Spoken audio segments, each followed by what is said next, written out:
இயேசுவின் அன்பு இதயங்களுக்கு காலை வணக்கம். இந்த நாள் உங்களுக்கு ஆசீர்வாதமாக அமைய வாழ்த்துக்கள். இப்புதிய நாளுக்கான ஆசீர்வாத இறைவசனம் திருப்பாடல்கள் அதிகாரம் 119 இறை வார்த்தை 50.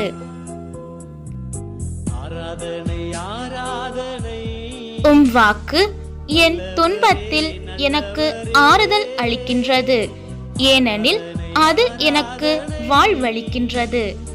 அற்புதமே அதிசயமே